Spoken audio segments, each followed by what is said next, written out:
when it comes to influence, that's parenting, leadership, management, whatever you're doing in your life, 80% of that is who you are, 10% is what you say and do, and 10% is who the other person is. So our character matters more than anything else. The number one thing that people mentally make that ruins their success is thinking that confidence or authority has anything to do with anybody else. Never for the rest of your life think about hierarchy, pecking order, and status ever again, because that's the number one thing that destroys you. I just define discipline as your ability to prioritize your future self ahead of your present self. I think what people tend to think is that if I just get this script or if I just get this thing of what to say, I'm going to be better. So when I go train sales departments or companies, they're like, oh, we need more scripts for our sales team because these scripts are converting. I always tell them it's not. I spent 10 years in search of the perfect script. And getting into regular life, you see that everything is about human skills, and who you are as a person is 80% of influence. And I think it matters. The biggest thing that I've ever learned in my life was that when it comes to influence, and that's parenting, leadership, management, whatever you're doing in your life, 80% of that is who you are, 10% is what you say and do, and 10% is who the other person is. So our character matters more than anything else, and that's been replicated in a bazillion studies. Well, 10% is what you say. When it comes to persuasion, that's only about 10%, and everyone tends to focus on this 10%. And this is everybody from the CIA all the way down to a car sales company that does used cars. They're focused on, like, how do I say the right things instead of how do I change who I am? So the question should always now be, who do I have to be to make this person do X, Y, and Z? The scripts are great. But the scripts are great to have once you've got the human element mastered. You've got a level of self-mastery there and some confidence that makes a difference. And one thing I always say, like, I can give you the perfect script. If I give you a flight checklist for a Boeing 737, it does not make you a pilot. Like, there's time and energy that goes into that. So who you are being a pilot matters more than I possess a checklist on how to take this plane off. And that was because of authority. Like, there was no script. So you think selling cars is hard or selling pharmaceutical products is hard. And then you see this, like, talking someone into murder, I would argue, is harder than sales. And they didn't have any scripts. They didn't have some perfect thing written down. It was authority. And in what I teach, authority is comprised of 5 elements. And that is confidence, discipline, leadership, gratitude, and enjoyment. Those 5 things make you an authority figure. And if I might extend this answer a little bit, the number one mistake, the number one thing that people mentally make that ruins their success is thinking that confidence or authority has anything to do with anybody else. Because when somebody says the word, I have authority here, or I have authority, they're thinking in terms of some social hierarchy. Like, I'm above this person, or I'm over these people. And hierarchy is in status are not related in any way to authority and self-confidence. So that's the biggest mistake. So getting out of your head to the point where you never, ever, for the rest of your life, if I'm talking to one of your viewers right now, never for the rest of your life think about hierarchy, pecking order, and status ever again, because that's the number one thing that destroys you. So one thing I'll do, I have a document that took me 20 years to build, and it's a survey to measure your level of authority and tell you exactly where you're lacking it. So when it comes to authority, we have confidence first, and confidence is just comfort. If you just think of it as being comfortable. So if you were the type of person, and I'll say this to you, if you've ever struggled with, I compare myself, where am I on this pecking order? How am I doing on this hierarchy? The only way that I compare myself to other people, and this is what I would recommend for everybody watching this, is, am I more comfortable than them? That's it. Am I more comfortable than that other person? So the challenge would not be to be better or higher than the person. It is to be more comfortable. And the fastest way to do that is I train my body to move slower than everybody else in the room. I'm slower. And that's it. I'm speaking more confidently, more securely. I'm speaking more slowly. That's the challenge from here on if you're trying to do confidence. And confidence is all about permission. 100% it's about permission. Do I feel permission to behave a certain way in this context? And most people think that there is something that will tell me what I can do. But actual confidence means I'm going to do everything I want to do. I don't need a permission slip to feel confident. Then we have discipline. And I just define discipline as your ability to prioritize your future self ahead of your present self. That's it. And the simplest way to start hacking into discipline is to get dopamine from discipline. So like the night before you go to bed, I've got a little Keurig coffee maker there. So before I go to bed, I'm putting the coffee in there, lifting the lid, making sure there's water there, putting my coffee mug there, ready to go. So when I wake up, I go flip and I push a button. So I'm setting things up for my future self to where I'm developing a relationship with my future self. So I'm no longer looking backwards with regret. I'm looking backwards with gratitude. I'm thankful for everything that I did. Just a few months ago, I did this.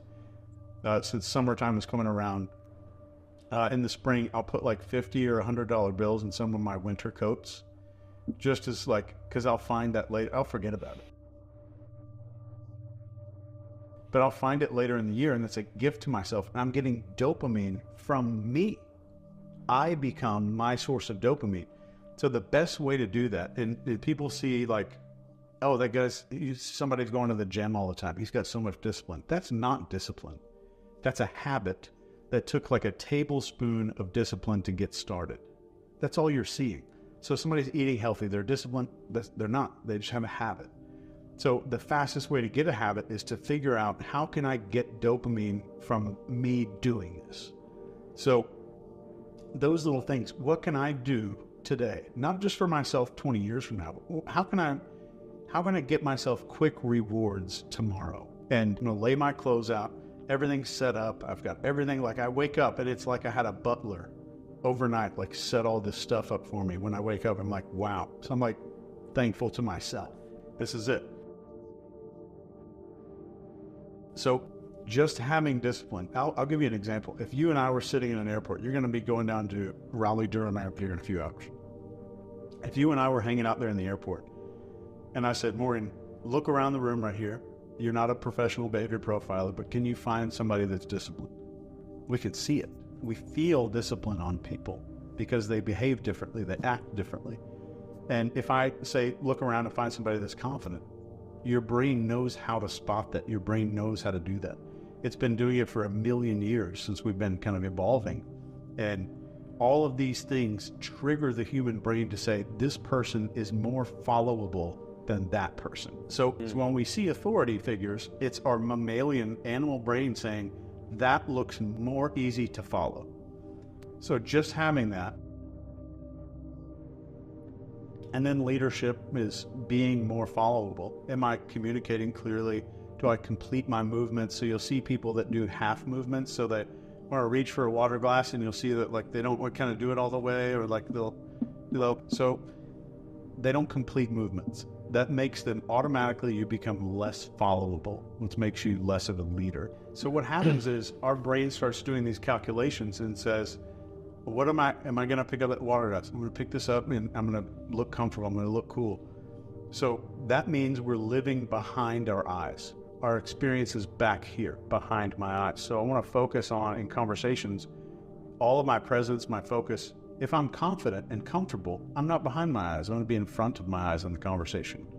So that, just the confidence and being comfortable and having permission to act, puts you in front of your eyes. So that's the experience of I'm going to stop doing behaviors because I'm overthinking those behaviors. Instead of, should I get a drink of water? It's, I want water.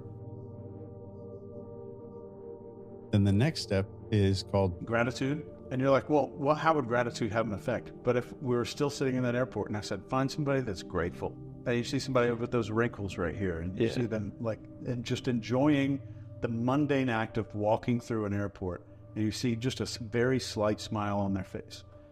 So gratitude is kind of a waterfall into that enjoyment. So a person who's enjoying themselves, they don't have to be partying all the time. This is not like it's not about energy level. It's about mindset in the moment. So enjoyment doesn't mean I'm in the middle of some party and I bring the party everywhere I go. That's not what that is. That's excitement. So what we're talking about is enjoyment. So if I'm in a good mood and I'm quietly, calmly enjoying things that I'm doing, that automatically makes me more magnetic. And the moment you become more magnetic, you're automatically more followable. So those are the 5 traits that make a person more followable. Confidence, discipline, leadership, gratitude, and enjoyment. So let's do a little hierarchy of the brain. So the brain let's start at the bottom. If you ask most people, and I do this when I speak at big seminars and stuff, I tell everybody, pick up your finger and then point to the base of your brain. And everybody points right here. The end of your brain is down here. So at the end of your spinal cord, the end of our spinal cord is called the cauda equina, which is Latin for horsetail, because it looks like a horsetail. So that's the actual base of our brain. So spinal cord, brain stem, then this mammalian brain, and then the human brain on top of it, which is the neocortex, which is Latin for new cover. It's just a new covering on top of the other brain. And you got to think of that in terms of the way that I persuade somebody. The lower I can get my persuasion to work on that person's brain, 100% more effective. So one of them would be impulse and instinct down here. Then emotions and behavioral patterns. Then up here would be thoughts and ideas. And most people, I'm going to study how to change people's thoughts and ideas. That's what they study. They don't understand how to change that mammalian brain of other people. How do I capitalize? How do I kind of capture and lead the attention of that mammalian brain? And there's 4 things that take control of the mammalian part of the human brain. And it spells out the word fate, F-A-T-E, according to me anyway. And that's focus, authority, tribe, and emotion. If I use those 4 things, I can control a dog. I can train a dolphin. I could teach a killer whale at SeaWorld to jump through a hoop or whatever. Or I can control an entire population of human beings, or one human. If I just gain control of focus, trigger their an ancestral response to authority, trigger their thinking that the tribe is all doing the same thing that they are, and this is the expected response of a tribe, and then trigger an emotional reaction, and I'm done. You have full control of a human being. This is it. So the mammalian brain looks for 4 things, and we have an acronym for this called FATE, F-A-T-E, because that determines our fate. So it's super easy to remember. And I accidentally spelled out fate, and I was so excited. When I was coming up with how this model works, it spelled fate on accident, and it was the most exciting thing ever. Those are what influenced our ancestors. So let's go back 10,000 years in tribal communities. Let's say that you go out and you're hunting buffalo every day. So you take your spear, you walk down this path, and then one day you're walking back to the village, sun's setting, you're walking back this path, and right behind a bush, a stick snaps. Where is your focus? Right on that bush. Are you not thinking about your kids? You're not thinking about your tribe. You're not thinking about anything else except for that stick. So that's where novelty, something that's new or unusual or unexpected, capitalizes focus in the animal brain. And then we have authority. Take that same guy, this stick snapping behind the bush was just a rabbit or something like that. So the stick snapping doesn't have to be a threat.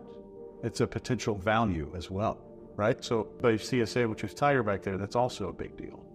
That's why we evolved to default to negative thought patterns. Because if you go to our ancestors, the ancestors that lived were more likely to mistake a rock for a bear and not mistake a bear for a rock. So if I'm in a certain mindset, let's say I have social anxiety or I'm lacking in confidence, Just walking through a grocery store, a neutral face looks judgmental.